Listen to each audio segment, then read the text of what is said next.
Salut tout le monde, alors bienvenue dans cette nouvelle émission du vendredi. Donc généralement les vendredis on se retrouve pour parler des sujets qui concernent la finance des marchés, le trading, l'économie de temps en temps c'est-à-dire à vulgariser des concepts.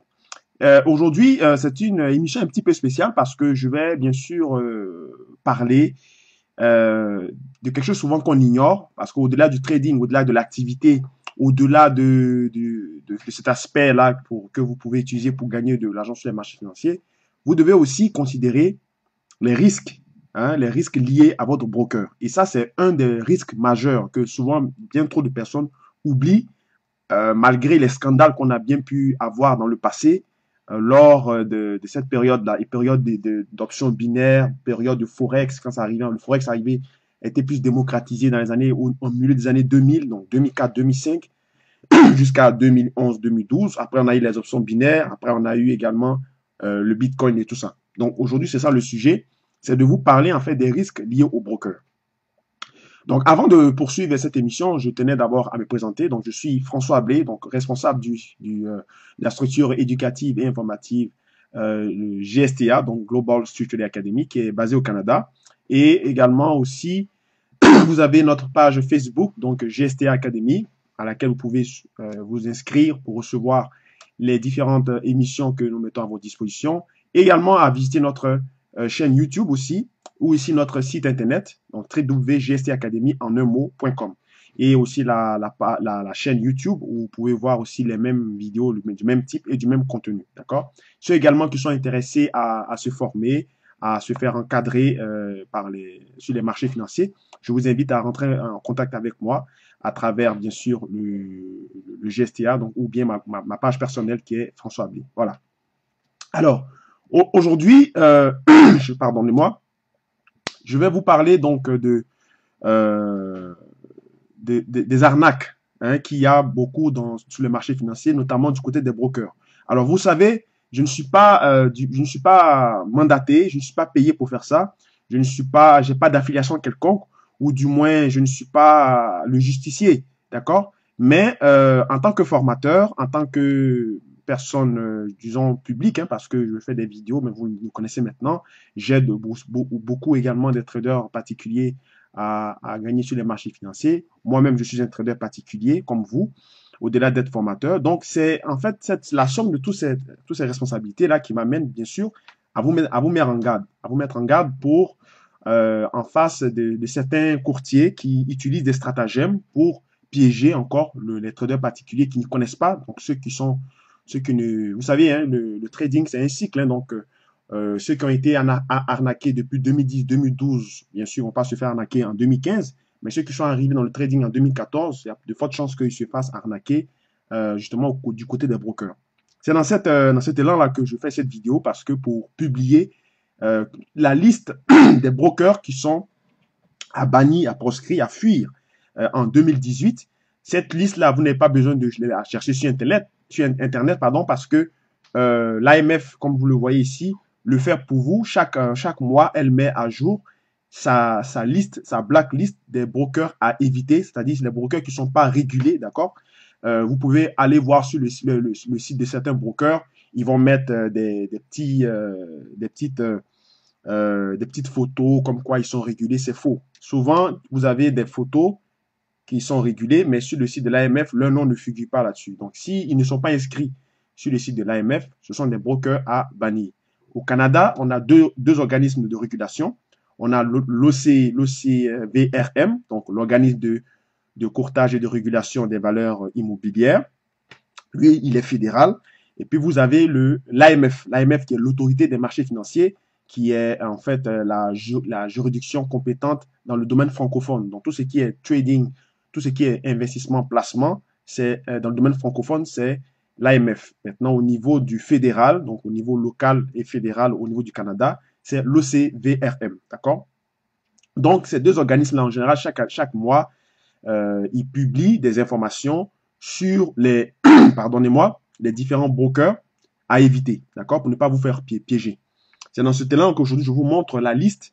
Vous devez consulter cette liste-là chaque mois pour ne pas vous faire avoir. Et voilà, vous avez ici, ce sont en général les mêmes.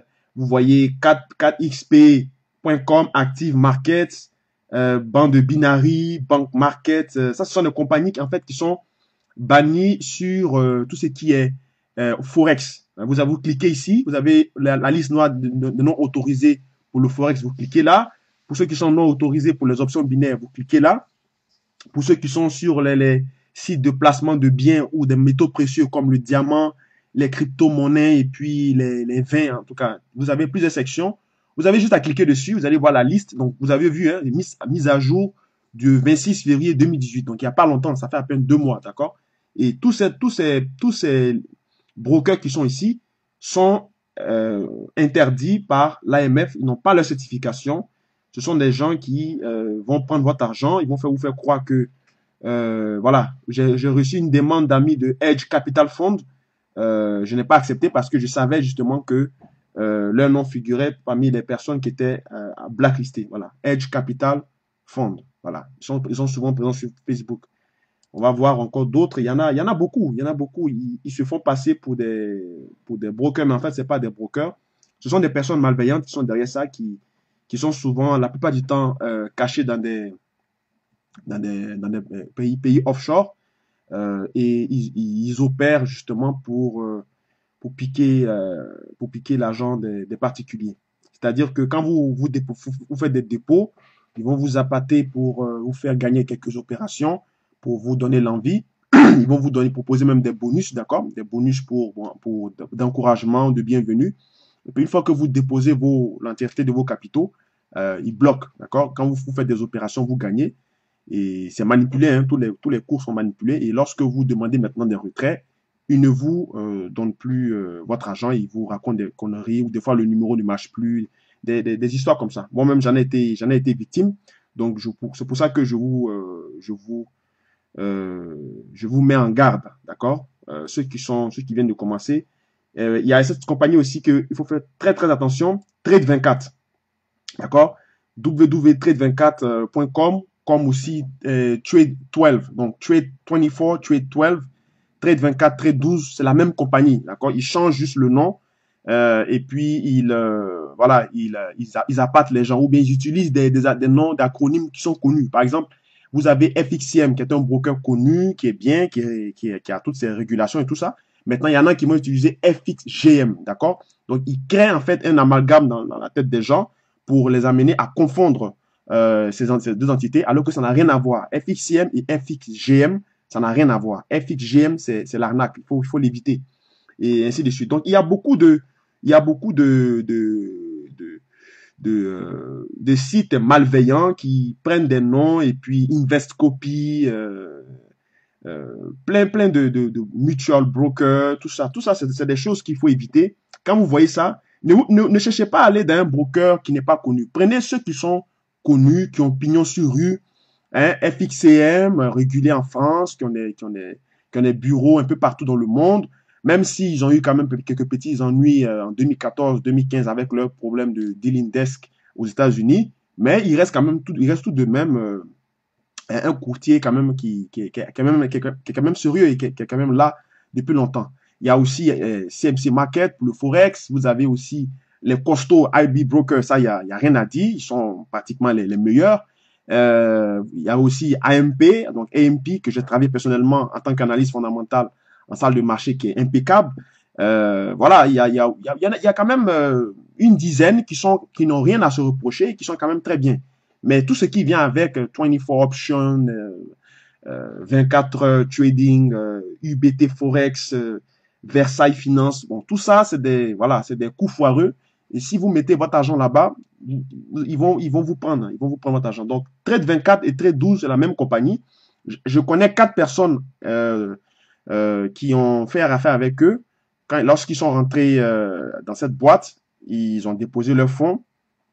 Jusqu'à aujourd'hui, ça fait 2 mois, 3 mois, 4 mois pour certains. Ils demandent bien sûr des retraits et ces compagnies-là ne veulent pas leur donner leur argent, d'accord? Et ils écrivent, ils envoient ils font des appels au départ. On les appelle, quand vous devez déposer l'argent dans la compagnie, on vous appelle 3-4 fois par jour. Quand vous déposez l'argent dans la compagnie, vous ne recevez plus d'appels. Même quand vous appelez, on dit que le numéro ne marche pas, d'accord? Donc, faites très attention. Hein, si un broker vient, vous lui demandez son site, vous regardez son site, vous voyez la licence, vous faites des recherches, vous prenez votre temps, c'est votre argent. Il faut pas se précipiter pour mettre votre argent comme ça n'importe où. Il faut vraiment faire des recherches, regarder si ce broker-là a pignon sur rue, s'il est reconnu, s'il a des certifications. S'il vous propose des paiements par carte de crédit, faites attention. Hein, ce pas des pratiques qui sont souvent acceptées dans le milieu du trading. Interactive Broker n'utilise pas des cas de dépôt par carte de crédit, ni CMC Market, d'accord?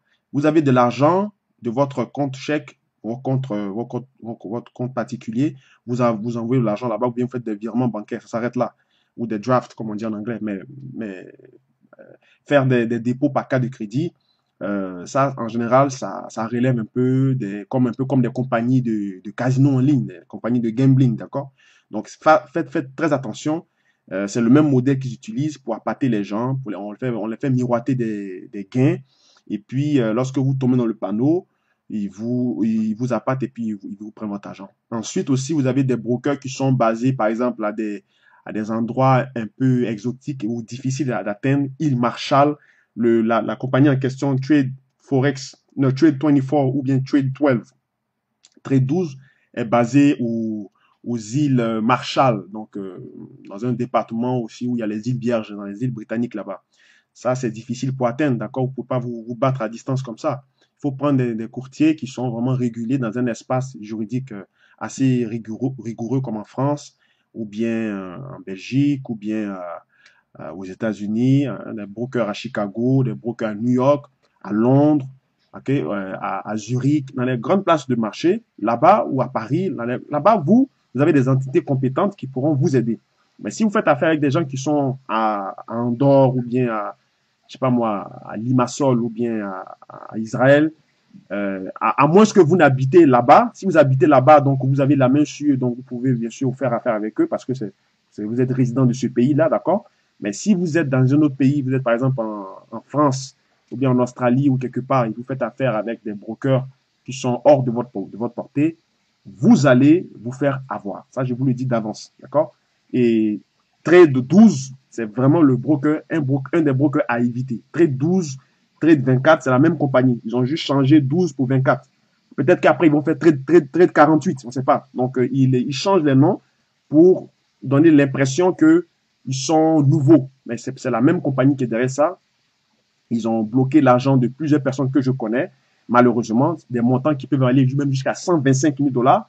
Hein, avec des dépôts de 50 000 dollars. La personne a travaillé, a bien travaillé les marchés, a fait fructifier le capital. Et c'est monté à des sommes faramineuses. Maintenant, qui demande le retrait, il y a complications. J'avais déjà fait une vidéo là-dessus où j'avais déjà évoqué les différents dangers justement des brokers. Parce que c'est pour ça que je vous ai toujours dit que ne mettez pas tout votre argent chez un broker. Okay? Un broker reste toujours un broker. Malheureusement, ils font du business, ils gagnent de l'argent pour gagner de l'argent. Nous aussi, on fait du business pour gagner de l'argent. Mais il ne faut pas être le pigeon, d'accord? Parce que c'est ça en fait la morale de l'histoire.